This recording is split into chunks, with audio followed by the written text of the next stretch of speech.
India just became the fourth nation to successfully land a spacecraft on the moon.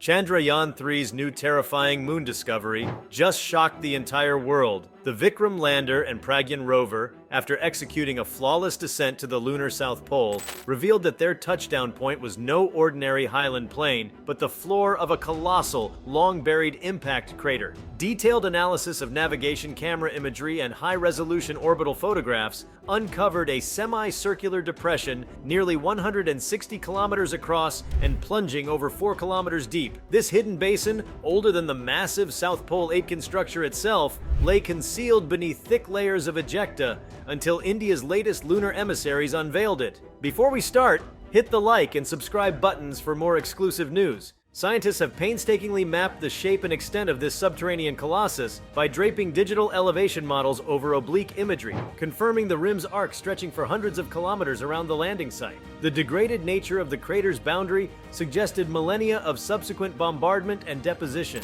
yet its outline remained discernible, as though a ghostly scar imprinted on the moon's visage. Geologists now recognize that the material filling the hollow once formed the very heart of an ancient impact that scoured the lunar crust to its depths. By sampling soils and boulders from the crater's floor, the Pragyan rover is poised to return chemical signatures of mantle rocks never before accessible to direct study. Those fragments promise to refine models of the moon's origin and internal layering, forcing a re-evaluation of how early impacts shaped its primordial evolution. The realization that a lander could settle atop such an immense buried structure has profound implications for future crewed missions. Hidden craters of this scale may harbor unexpected variations in regolith thickness, zones of unstable ground, or voids created by fracturing, conditions that could imperil the footing of rovers, habitats, and astronauts themselves. Comprehensive subsurface surveys will now become indispensable prerequisites before any soft landing attempt in polar regions, transforming mission planning for NASA's Artemis, China's upcoming Chang'e sorties, and the commercial lunar landers on the horizon.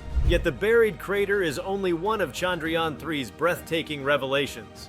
Thermal data from the chased sensor have bolstered an emerging picture of widespread ice deposits lurking just beneath the surface at multiple polar locales. Temperature profiles recorded down to 10 centimeters depth exhibited extremes from scorching daytime highs above 80 degrees Celsius to frigid nights near minus 170 degrees, fostering conditions under certain slopes where ice can survive in steadier cold traps. Modeling those thermal regimes against terrain slopes has demonstrated that areas tilted away from the sun by as little as 14 degrees can maintain subsurface ice at concentrations far exceeding earlier expectations. For mission architects, such ice represents a double-edged sword, a tantalizing resource for life support, fuel production, and radiation shielding, yet also an obstacle to drilling operations and structural anchoring in unexpectedly icy regolith. Beneath those frozen layers, unexpected anomalies have raised further alarm.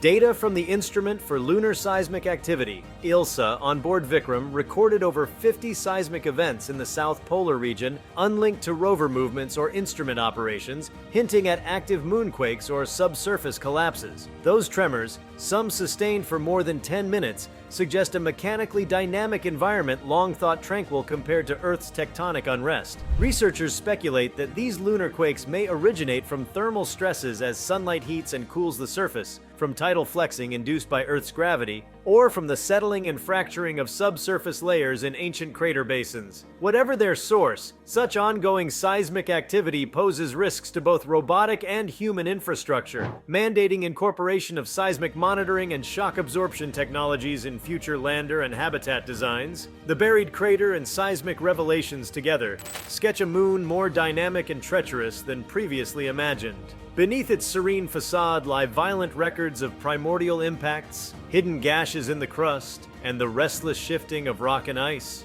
For scientists, these findings ignite urgency to revisit long-held models of lunar geology. For engineers, they demand a recalibration of safety margins, and for governments, they underscore the necessity of international coordination to explore and exploit this new frontier responsibly. From a planetary science standpoint, the stoffa excavated from that ancient crater floor bear witness to conditions deep within the lunar interior. Early interpretations of remote sensing data posited a molten magma ocean from which lighter minerals crystallized and floated to form the crust. Now, Rocks retrieved from within the buried basin, likely excavated from nearly 10 kilometers depth, offer ground truth to those theories, enabling direct isotopic dating and compositional analysis that will refine chronology of the moon's cooling and differentiation. Such direct sampling of deep-seated materials also holds keys to comparative planetology.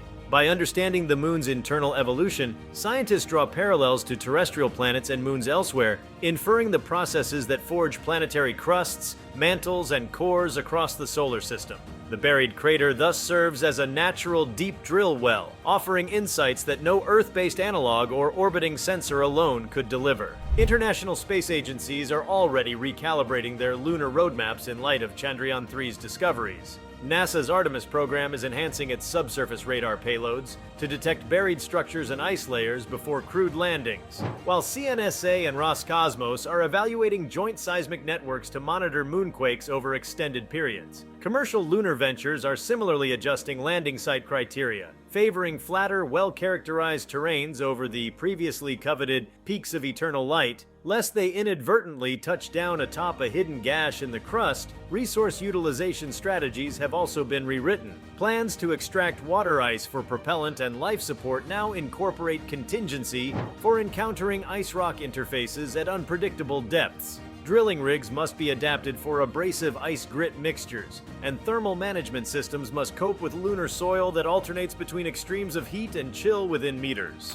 The moon's polar fringes, once viewed as relatively benign staging grounds, now appear fraught with subsurface complexity. On a broader scale, the sense that humanity can still uncover such colossal hidden features on a world we've observed for millennia underscores the vastness of what remains to explore. The buried crater is a stark reminder that remote imaging, however advanced, can only reveal so much. Ground truthing by landers and rovers is indispensable for uncovering the solar system's most intimate secrets. Chandrayaan-3 has thus renewed calls for sustained multimodal lunar exploration combining orbiters, stationary landers, rovers, and ultimately, human sorties. Philosophically, the moon's newly unearthed perils challenge romantic notions of a placid, unchanging satellite. Instead, the lunar surface emerges as a palimpsest of cosmic violence, its quiet today belied by the scars of titanic impacts and the tremors of thermally induced stresses. The prospect that beneath its dust lie yawning chasms and restless quakes evokes a sense of primal awe, compelling us to regard Earth's companion not as a static orb,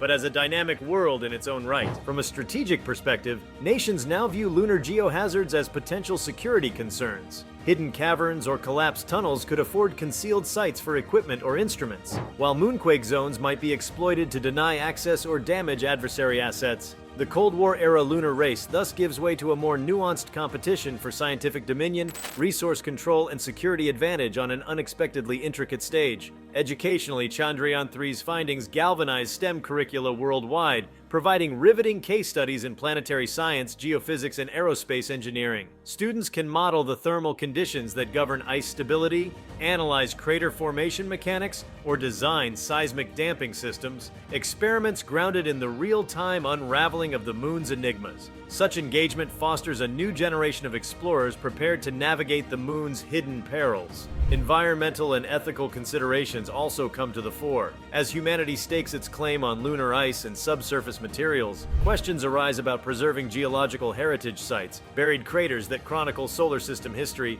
and avoiding contamination of pristine polar ice. International treaties may require updating to balance exploration, exploitation, and conservation, ensuring the moon's buried archives endure for posterity. If you like this video, please give it a like and subscribe to our channel. Also, could you leave your comments below and tell us, what are your thoughts on Chandrayaan-3's shocking moon discovery? What do you expect next? We want to hear from you. Thank you for watching and see you next time.